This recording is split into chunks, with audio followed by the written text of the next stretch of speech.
નમસ્કાર મિત્રો આજની વિડીયોમાં સૌથી મોટા સમાચારની વાત કરીશું. અંબાલાલ પટેલની ખતરનાક આગાહી સામે આવી છે. અંબાલાલની નવી આગાહી, કાળી આંધી, વાવાઝોડું અને વરસાદ આવશે. અંબાલાલ પટેલે જણાવ્યું છે કે 8 મેથી વરસાદનો જોર ઘટશે, 10 મેથી છૂટાછવાયા વરસાદ રહેશે, પરંતુ 11 થી 20 મે દરમિયાન આંધી વંટોનું પ્રમાણ રહેશે. અરબ દેશોમાંથી કાળી આંધીઓ ચડી આવશે અને ત્યારબાદ 25 મેથી 4 જૂન વચ્ચે અરબ સાગરમાં હળવા પ્રકારનું વાવાઝોડું બનવાની શક્યતા રહે છે.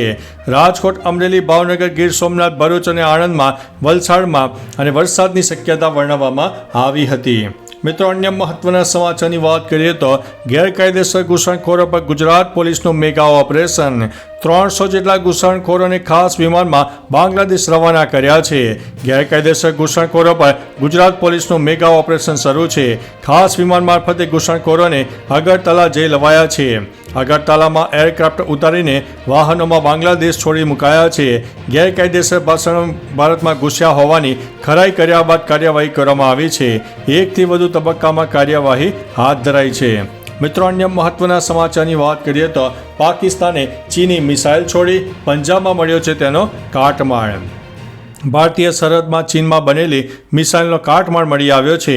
આ કાટમાળ પંજાબના હોશિયારપુરમાં મળી આવ્યો છે. રિપોર્ટ અનુસાર આ કાટમાળ ચીનને બનાવેલી મિસાઇલ PL-15E છે.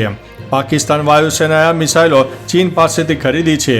જો કે પાકિસ્તાન દાવો કરે છે કે આ મિસાઇલો જાતે બનાવે છે. મિત્રો, અન્ય મહત્વના સમાચારની વાત કરીએ તો વડોદરામાં દારૂનો 68 લાખથી વધુનો જથ્થો જપ્ત કરાયો છે. ગુજરાતમાં હજુ પણ દારૂની હેરાફેરી તેમજ લાખો કરોડોની સંખ્યામાં દારૂ પકડવાનો સિલસિલો યથાવત છે.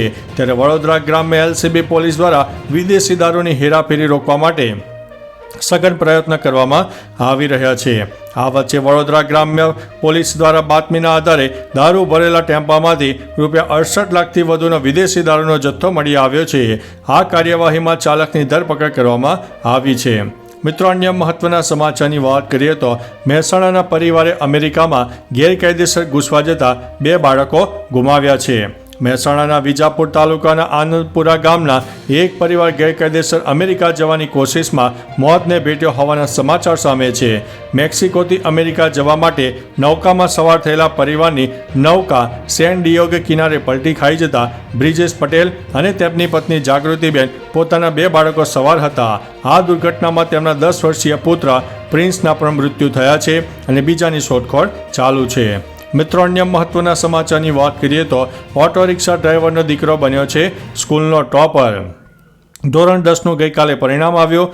અમદાવાદની SB કાપડિયા સ્કૂલના એક વિદ્યાર્થીએ 10માની બોર્ડની પરીક્ષામાં 98.67% લાવીને સ્કૂલ અને પોતાના મા બાપનું નામ રોશન કર્યું છે.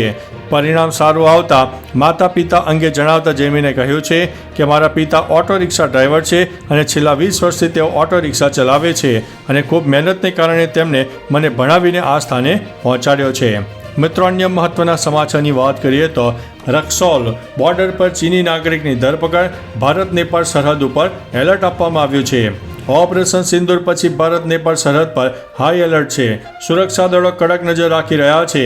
બિહારના પૂર્વ ચંપારણ્ય જિલ્લાના રક્સોલ બોર્ડર પર 4 ચીની નાગરિકોની ધરપકડ કરવામાં આવી છે. તે ગેરકાયદેસર રીતે ભારતમાં પ્રવેશવાનો પ્રયાસ કરી રહ્યા હતા.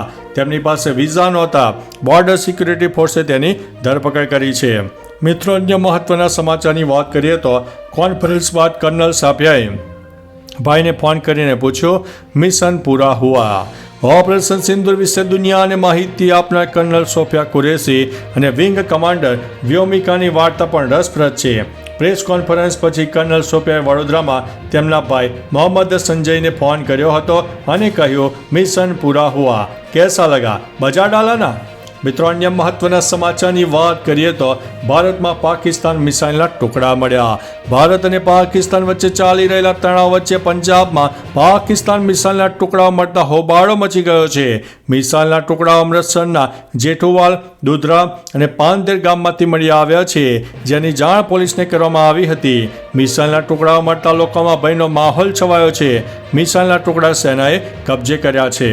મિત્રો, અન્ય મહત્વના સમાચારની વાત કરીએ તો ભારતે પહેલીવાર સુદર્શનનો ઉપયોગ કર્યો.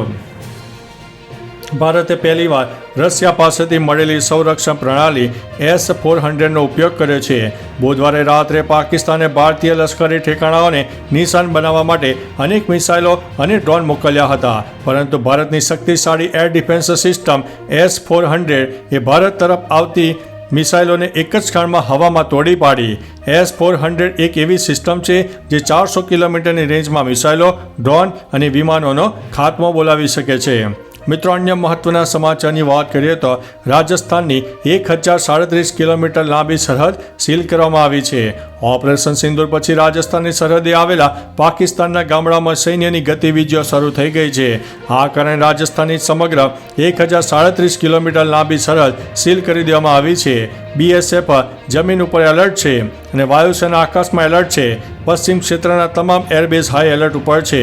અહીંથી દિવસ રાત કોમ્બેક્ટ પેટ્રોલિંગ કરવામાં આવી રહ્યું છે. BSF પણ પેટ્રોલિંગ વધારી દીધું છે.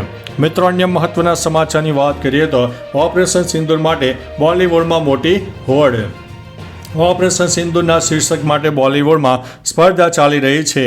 ફેડરેશન ઓફ વેસ્ટર્ન ઇન્ડિયા સિને એમ્પ્લોઈઝના પ્રમુખ BN તિવારીએ જણાવ્યું છે કે અત્યાર સુધીમાં લગભગ 15 ફિલ્મ નિર્માતાઓ અને સ્ટુડિયોએ આ ટાઇટલ રજીસ્ટર કરવા માટે અરજી કરી છે. તમને જણાવી દઈએ કે ઓપરેશન સિંદૂર હેઠળ ભારતીય સેનાએ પાકિસ્તાનમાં ઘૂસીને આતંકવાદીઓના ઠેકાણાઓનો નાશ કર્યો છે.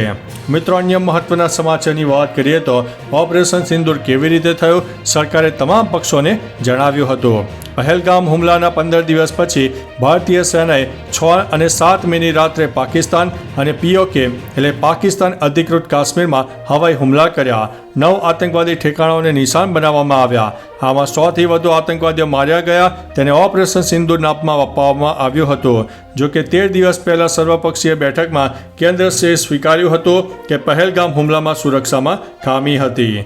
મિત્રો, અન્ય મહત્વના સમાચારની વાત કરીએ તો દિલ્હી એરપોર્ટથી 90 ફ્લાઇટ્સ રદ થઈ છે. ઓપરેશન સિંદૂર પછી ભારત અને પાકિસ્તાન વચ્ચે તણાવ વધી રહ્યો છે. બંને દેશો વચ્ચે યુદ્ધ જેવી પરિસ્થિતિ સર્જાય છે. દિલ્હીના ઇન્દિરા ગાંધી આંતરરાષ્ટ્રીય વિમાનમથક પરથી 90 ફ્લાઇટ્સ રદ કરવામાં આવી છે. દિલ્હી એરપોર્ટ ઉપરથી ઉપડતી 52 ફ્લાઇટો રદ કરવામાં આવી હતી. આમાંથી દિલ્હીથી ઉપડતી 46 ફ્લાઇટ્સ અને આવનારી 33 સ્થાનિક ફ્લાઇટ રદ કરવામાં આવી છે. મિત્રો, અન્ય મહત્વના સમાચારની વાત કરીએ તો રાવલપિંડી ક્રિકેટ સ્ટેડિયમ ઉપર ડ્રોન વડે હુમલો. અલ જઝીરાના અહેવાલ મુજબ રાવલપિંડી ક્રિકેટ સ્ટેડિયમના પરિસરમાં ડ્રોન વડે હુમલો થયો છે. આમાં ફૂડ વેન્ડરને નુકસાન થયું છે. પાકિસ્તાન સુપર લીગ એટલે કે PSLની મેચો હાલમાં રાવલપિંડી ક્રિકેટ સ્ટેડિયમમાં ચાલી રહી છે. ભારતના હવાઈ હુમલા બાદ ગઈકાલે PSLની એક મેચ રદ કરવામાં પણ આવી હતી. તો ચાલો મિત્રો, ફરીથી દેશ અને દુનિયાના સુપરફાસ્ટ સમાચાર લઈને મળતા રહીશું. ત્યાં સુધી અમને રજા આપશો. નમસ્તે.